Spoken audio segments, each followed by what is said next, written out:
आप तमाम जानते हैं कि आने वाली 13 तारीख को 13 मई को मजलिस इत्तेहादुल मुस्लिमीन के उम्मीदवार इम्तियाज जलील साहब को आपको अपने मुस्तकबिल को सौंपना है।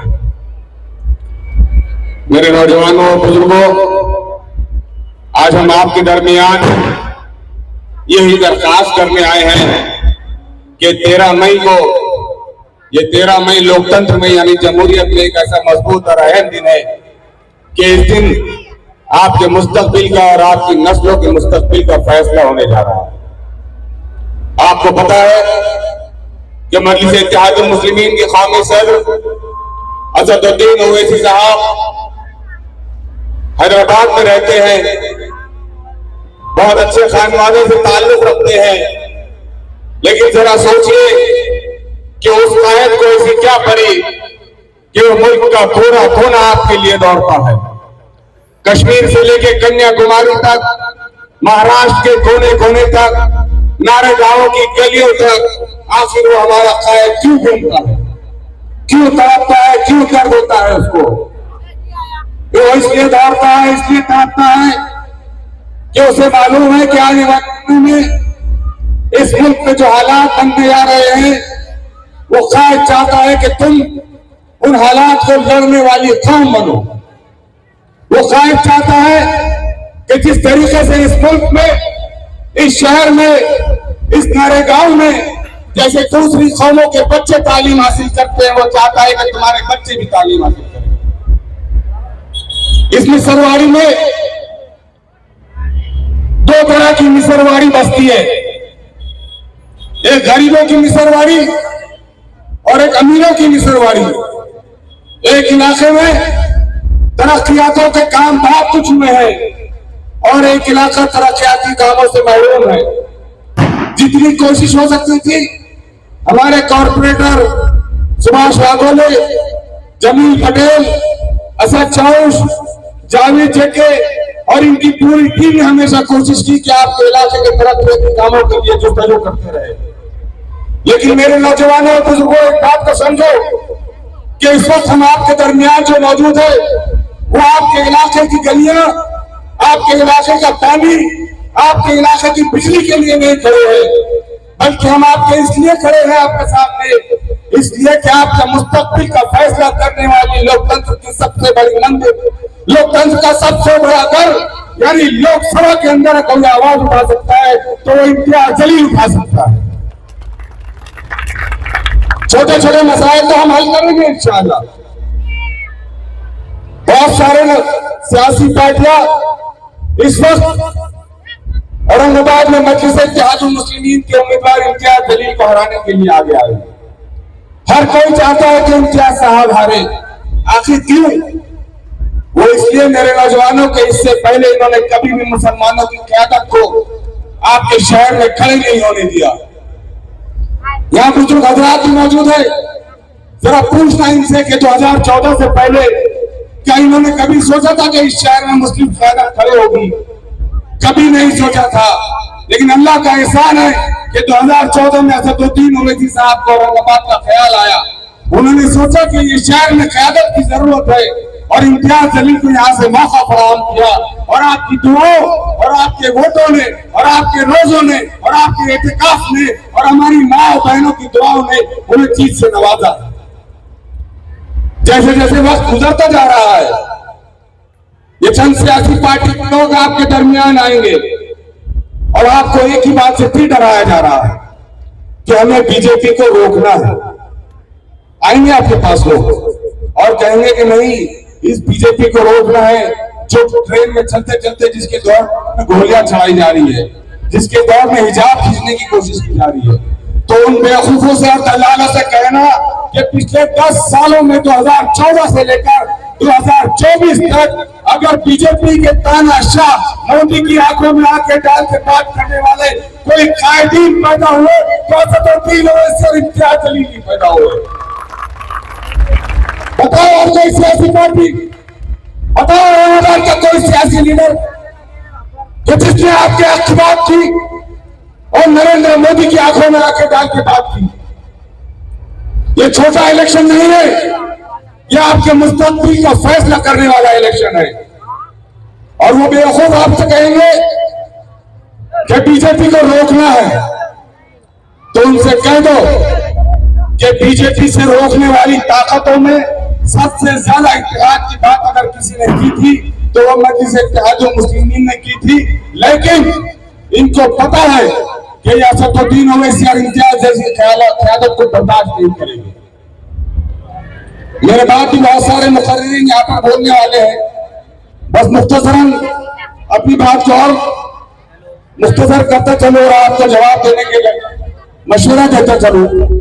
वो कहेंगे कि हमें बीजेपी को रोकना है, आपके दरमियान कांग्रेस के लोग आएंगे, आपके दरमियान एनसीपी के लोग आएंगे, आपके दरमियान दूसरी सियासी समाजों पार्टी के लोग आएंगे। मेरे भाइयों और बुजुर्गों, इस महाराष्ट्र में 48 सीटें मेंबर ऑफ पार्लियामेंट की है। एक बड़ा यहां मत करो प्लीज। महाराष्ट्र में तकरीबन 48 सीटें ये मजलिस इत्तेहादुल मुस्लिमीन के प्रोग्राम को नाकाम बनाने की कोशिश हो सकती है। मेरी नौजवानों को दरखास्त है कि सामने बैठे बहुत जल्द इम्तियाज जलील साहब अगले चौराहे पर खड़े हैं, वो यहाँ तशरीफ ला रहे हैं।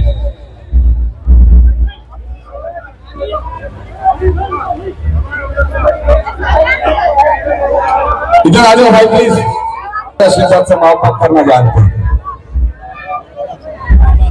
फिर आमदार खासदार साहब भी आने वाले हैं। मैं आप तमाम को यही बात बताने के लिए कि आज से पिछले 5 साल पहले जब हम इस इलाके में आते थे इलेक्शन की कैंपेनिंग के वक्त, तो इस इलाके का हाल आज सामने रखिए आप, तो एक इतना पिछड़ा हुआ इलाका होता था। और आज जिस जगह हम लोग बैठे हैं, बड़ा फख्र हो रहा है कि एक सीमेंट की पक्की रोड पर बैठे हैं। एक तरफ दूसरी तरफ जो रोड है वहां पर भी इम्तियाज जलील साहब का एक बोर्ड लगा हुआ है। और इस बस्ती में आप जाएंगे तो तकरीबन 30 रोड अल्हम्दुलिल्लाह मजलिस इत्तेहादुल मुस्लिमीन के खासदार साहब जब खासदार थे, आज है, आगे भी रहेंगे इंशाअल्लाह, जब आमदार थे, जब से लेकर आज तक 30 रोडों का काम उन्होंने इस इलाके के अंदर दिया। बोलना यही है कि आज ऐसी लीडरशिप, जैसा हमारे बोरसे पाटिल साहब ने अभी कहा कि अब इनको एक समाज का लीडर ना माना जाए।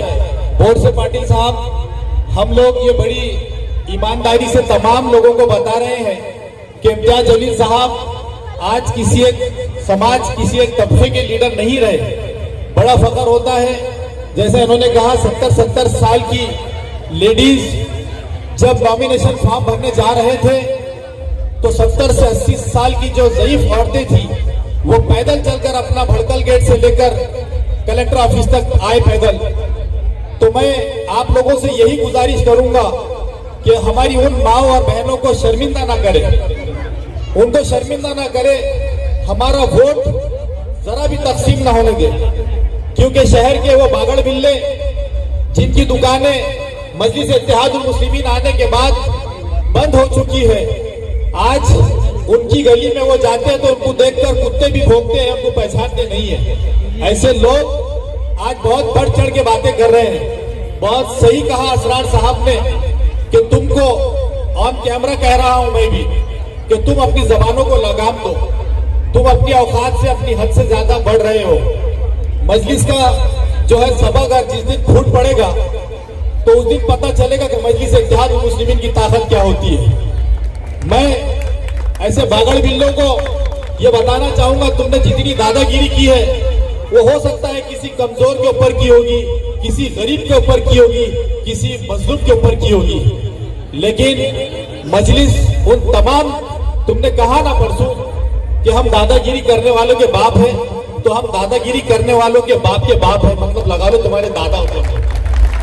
मैं इस बात समझाना चाह रहा हूं दोस्तों, बहुत ही संजीदगी से आपको ये इलेक्शन को लेना है, क्योंकि आज इम्तियाज जलील के सामने सिर्फ और सिर्फ 2 पार्टियां जो शिवसेना की टूटी हुई है उनसे हमारा मुकाबला है, लेकिन बीच में एक ये नचनिया जो आया है, तो आपको पता होना चाहिए कि गाड़ी इसकी है और इसकी गाड़ी में पेट्रोल कोई और भर रहा है।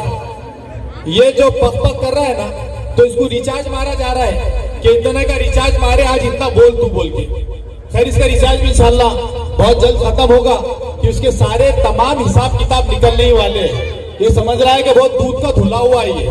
इसको पता चलेगा कि एक अच्छे सही इंसान के बारे में बोलने के बाद में क्या पता चलता है। मैं आप तमाम लोगों से यही अपील कर रहा हूं कि 13 तारीख को आप लोगों को एक एक वोट का इस्तेमाल करना है। आपको 100% वोटिंग अपनी करवानी है। सबसे पहले अपना घर, अपना पड़ोस, अपना खानदान, अपना मोहल्ला और जहां जहां आपके रिश्तेदार दोस्त अहबाब है, ये वोटिंग इसीलिए जरूरत है कि आज संविधान के ऊपर बात आई हुई है। आज जो डॉक्टर बाबा साहब अम्बेडकर ने बनाए हुए कानून के हिसाब से हम लोग जो जिंदगी जी रहे हैं उसको खत्म करने की नौबत आई है।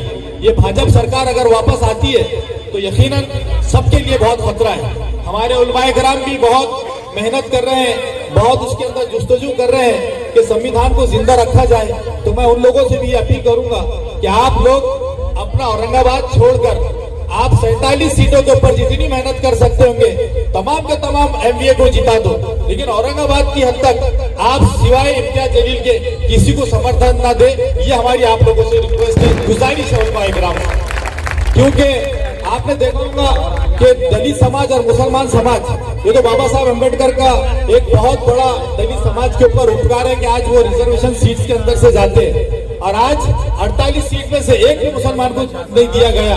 ये कांग्रेस और एनसीपी का दोहरा रवैया है। आप लोगों को ये बेहतरीन मौका है, आज हमारे साथ सारे समाज यहाँ पर जुड़े हुए हैं। आप लोगों को ये किसी के बहकावे में नहीं आना है। जिस दिन वो इस इलाके में सभा लेने की कोशिश करेंगे तो मैं समझता हूँ कि पूरे इलाके ने उनका बाइकाट करना चाहिए और ये बता देना चाहिए आने वाली 13 तारीख को इंशाल्लाह पतंग के वोट को दबाकर। मैं फारूक शाह धुलिया शहर का आमदार आज आप लोगों से नकीब मिल्लत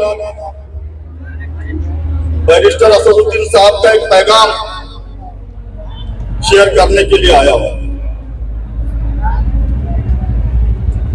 साथियों, आपने देखा होगा कि शहर भर में लोकसभा के चुनाव होने जा रहे हैं और आप देख रहे हैं कि आज मुल्क के क्या हालात है। आज रंगा बिल्ला की ये सरकार हमारे इस देश को बहुत ही मक्कारी के साथ बेकारी, बेरोजगारी और बर्बादी की तरफ लेकर जा रही है। मैं समझता हूं कि आज से पहले हमारे देश के हालात कभी इतने खराब न थे। आप लोगों ने देखा होगा आज देश का वजीर आजम खुलेआम जातिवाद की भाषा कर रहा है। आप लोगों ने देखा होगा मुल्क भर में दलित भाइयों पर मुजालिम ढाए जा रहे हैं, अकियातों पर मुजालिम ढाए जा रहे हैं। मणिपुर में आपने देखा होगा कि हमारे आदिवासी भाई और बहनों को बेदर्दी से रोजा और कुचला जा रहा है। साथियों, आप लोगों ने देखा होगा पिछले 2 दिन पहले मोदी जी अपने भाषण में कहते हैं कि कांग्रेस के लोग महिलाओं से उनका मंगलसूत्र भी छीन लेंगे। मैं कहना चाहूंगा मोदी जी, आपको मंगलसूत्र की फिक्र कब से लाहक होगी? आप अपने घर का मंगलसूत्र बचा नहीं सके तो आप दूसरी महिलाओं के मंगलसूत्र की हिफाजत क्या करो? मोदी जी, सिर्फ जुमलाबाजी से काम नहीं चलता। आप लोगों ने सुना होगा मोदी जी कहते हैं हम तो फकीर हूं, हम तो फकीर हूं। छोला उठाकर चलते नारे मोदी जी, आप रोजाना 10 लाख रुपए का सूट पहनते हो। आपने देखा कोई फकीर 10 लाख रुपए का सूट? ये सब जुमलाबाजी है। मोदी जी कहते हैं कि मैं भ्रष्टाचारियों को छोड़ूंगा नहीं, फिर फिर विजय माल्या को किस तरह छोड़ दिया। मोदी जी आप कहते हैं कि मैं भ्रष्टाचारियों को छोड़ूंगा नहीं, फिर आपने नीरव मोदी को कैसे छोड़ दिया। आप कहते हैं कि मैं हमारे देश का जो काला धन बाहर देश में पड़ा है वो काला धन वापस लाऊंगा। ये सुनते सुनते कान पक चुके हैं मोदी जी, वो काला धन अभी तक क्यों नहीं आया। आपने वहां जाकर उस काला धन को सेव कर दिया और आज उस काले धन का रंग नारंगी हो चुका है।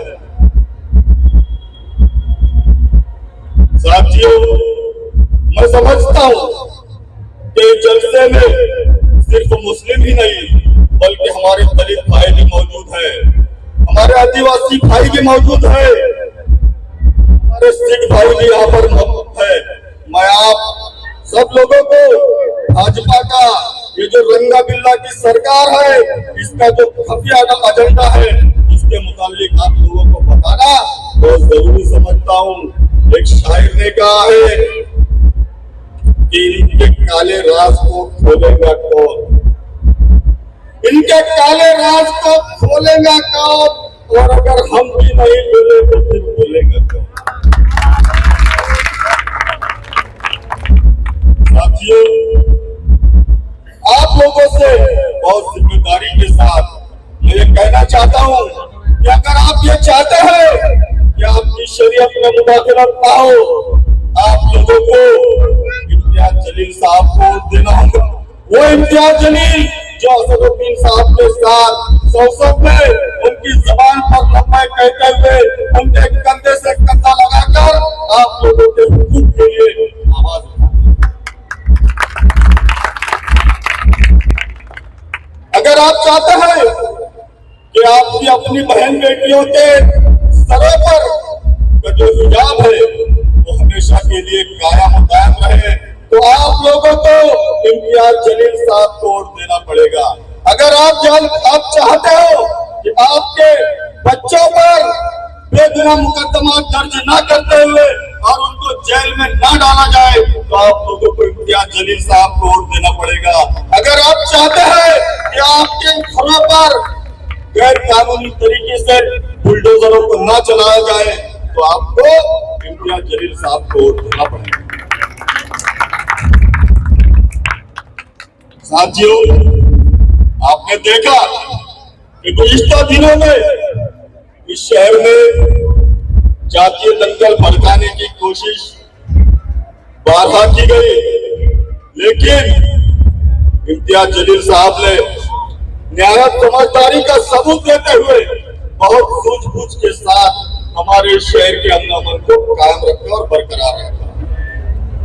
अभी हमने सुना, अभी हमारे नासिर सिद्दीकी साहब ने बताया कि एक नचनिया आ रहा है और मजलिस के खिलाफ कुछ बोल रहा है। अरे सुन ले नचनिए, कि मुकाबला तो हमारा समंदरों से है, मुकाबला तो हमारा समंदरों से है, और कतरे सिर्फ शोर मचा रहे हैं। आएगा तो खुलकर जवाब देना भी मजलिस के लोग जानते हैं, हम असदुद्दीन की अवैसी वाले हैं। साथियों, गुज़िश्ता दिनों में इस शहर के नाम को बदलकर जातीय तेल निर्माण करने का नाकाम प्रयत्न हमारे खैरू मामू ने किया। खैरू मामू इसकी बहुत ख्वाहिश थी कि शहर के नाम बदला जाए। अरे मामू, अगर किसी बच्चे का नाम बदल भी दिया जाए तो उसके वालिद जो रहते हैं, कभी बदला नहीं जा सकता। साथियों, आप सबके अपने चाहिए लोकसभा के उम्मीदवार माजी खासदार और भावी खासदार इम्तियाज जलील साहब आप सब लोगों के सामने आ रहे हैं। मैं आप सब लोगों से अपनी बात को खत्म करने से पहले कहना चाहूंगा कि आपकी हर बात पर लब्बे कहते हुए इम्तियाज जलील साहब आपके लिए लड़ते हैं, क्योंकि हम आपसे मोहब्बत करते ओवैसी साहब का कहना है कि मोहब्बत काम करता है, सियासत काम करता है। मोहब्बत काम करता है, सियासत काम करता है। मुझे मालूम है मेरी पार्टी काम करता है। ये रखी है की आवाज़ सभी टुकड़े हो चुके हैं। बगावत काम करता है।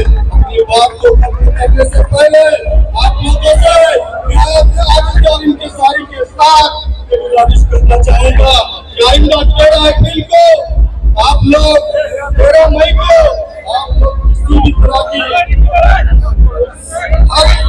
सबसे पहले अपने और अपने मेरी माँ बहनों जिन तक मेरी आवाज पहुंच रही है,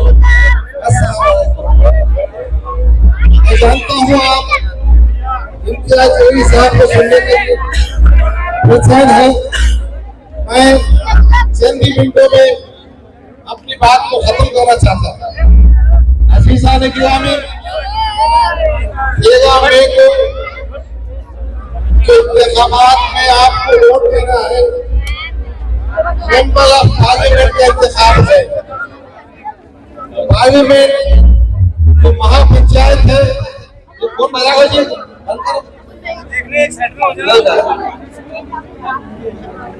पार्लियामेंट हिंदुस्तान की महापंचायत है जहाँ क़वानीन बनते हैं। उस कानून साज मरकज़ी इदारे में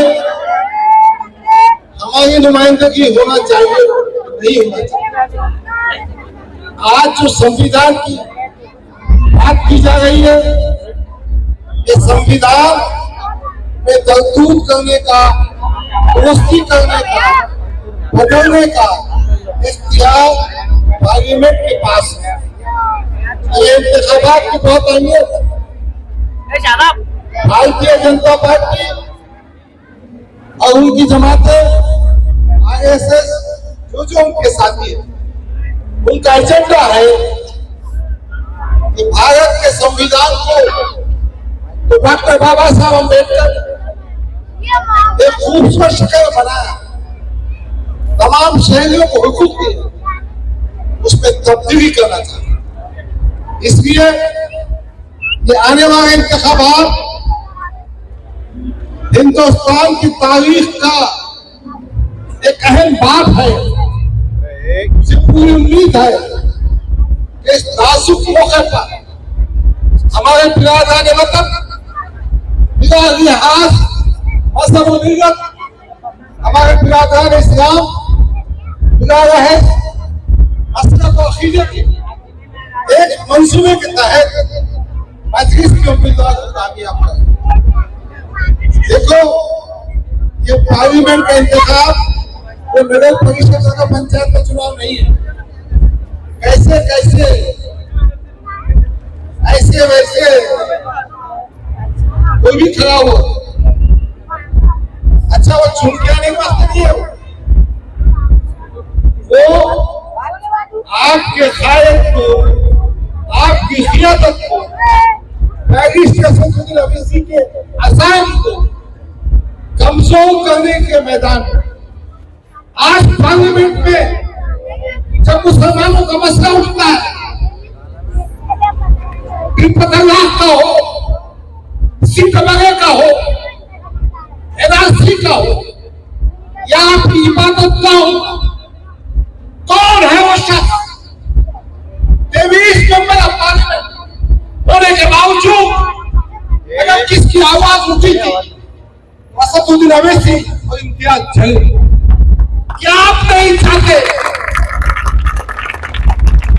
कि आपके मसले, आपकी बुनियादी बातें पार्लियामेंट के ऐवानों में पूछे? आज साजिश हो गई है इस आवाज को कायम किया। मैं कहता हूं इम्तियाज जलील फरिश्ता नहीं है, वो भी इंसान है। मगर सच्चाई की बात यह है कि पार्लियामेंट में नुमाइंदगी का जो हक उसने अदा किया, शायद ही किसी ने किया।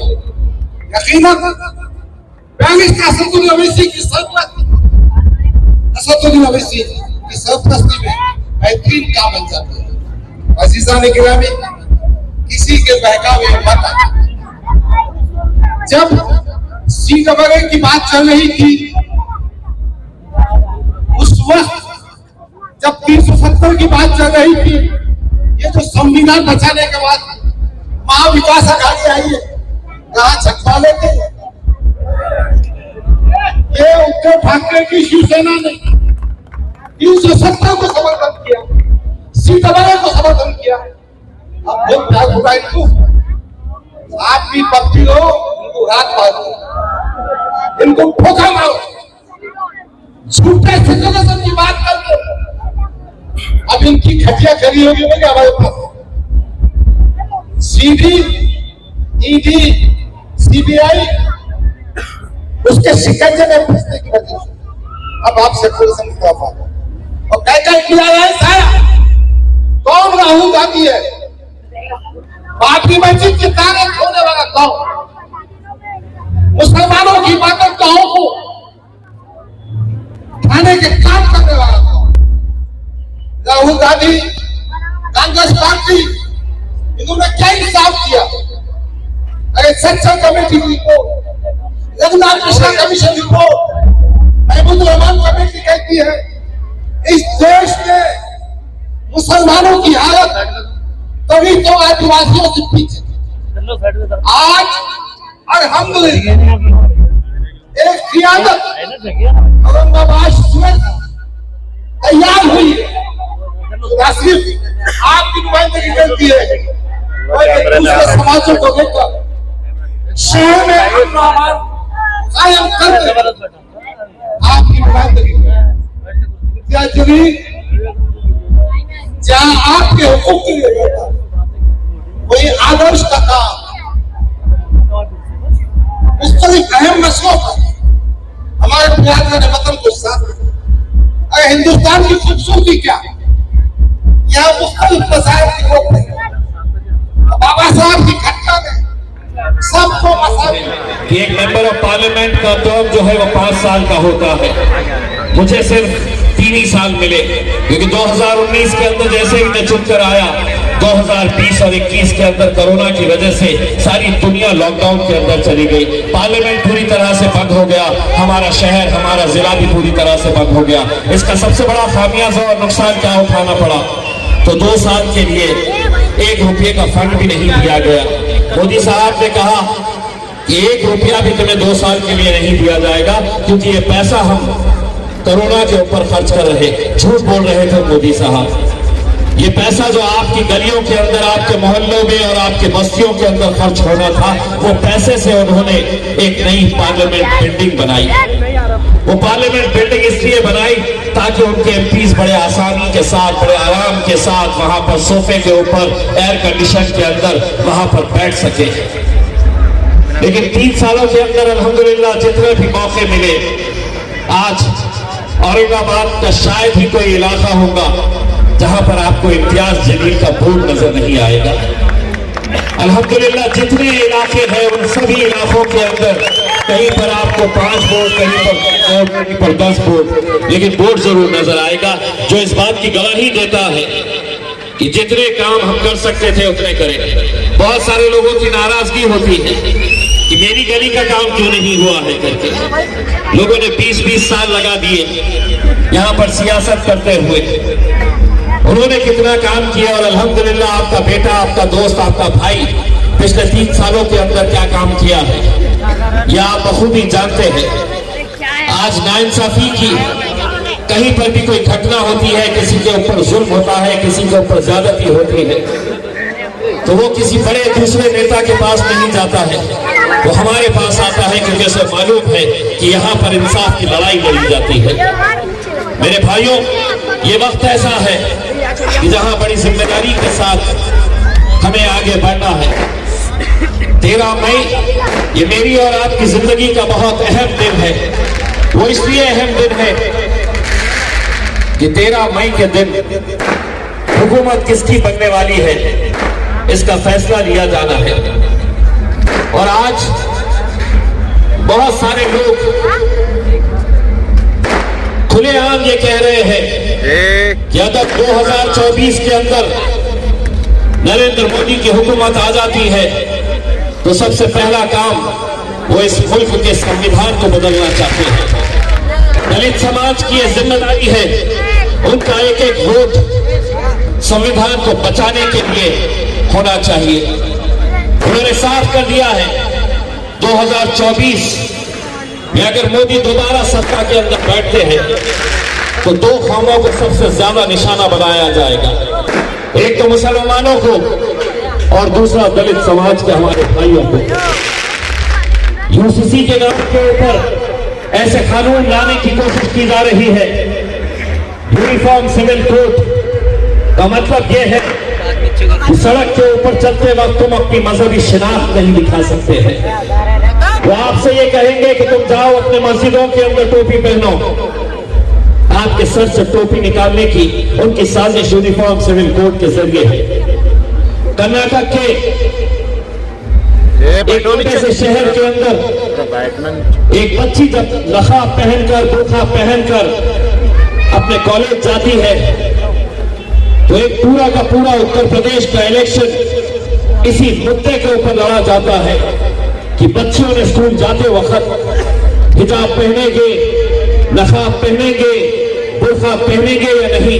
पूरा उत्तर प्रदेश का इलेक्शन इस मुद्दे के ऊपर लड़ा जाता है और वो जीत जाते हैं। एक बात हम अच्छी तरह से हुकूमत को ये बताना चाहते हैं, वो दिन और वो दौर गए हैं जब तुम हमें डराते थे। हमने मजलिस इत्तेहादुल मुस्लिमीन में और दूसरी जमातों के अंदर ये फर्क है कि हम आपको यहां से नेता बनाना चाहते हैं। हम चाहते हैं कि हर शहर के अंदर एक असदुद्दीन अवैसी पैदा हो जो जुल्म के खिलाफ लड़ सके। बहुत सारे अलग अलग राजनीतिक पार्टी के नेता आपके गलियों में भी आएंगे, आपके इलाकों के अंदर भी आएंगे। उनसे एक सवाल जरूर करना कि महाराष्ट्र के अंदर 48 लोकसभा की सीटें हैं, पूरे महाराष्ट्र में 48 लोकसभा की सीटें हैं। कितने मुसलमानों को कौन सी पार्टी ने कितने टिकट दिए हैं? ये हमारे लिए शर्म की बात होनी चाहिए कि इतनी बड़ी आबादी, इतनी बड़ी फौज, लेकिन कांग्रेस ने कितने टिकट दिए? तो 0। शरद पवार की राष्ट्रवादी कांग्रेस ने कितने टिकट दिए? तो 0। अजीत पवार की राष्ट्रवादी ने कितने टिकट दिए मुसलमानों को? तो 0। उद्धव ठाकरे ने कितने दिए? तो 0। एक बात तो तय है, उन्हें ये बात तो समझ में आ गई है कि 48 में से 47 सीटों के ऊपर तुम्हारा झगड़ा चलेगा, कौन जीतेगा कौन हारेगा। एक सीट के लिए तो अमित शाह ने खुद कबूल कर लिया था।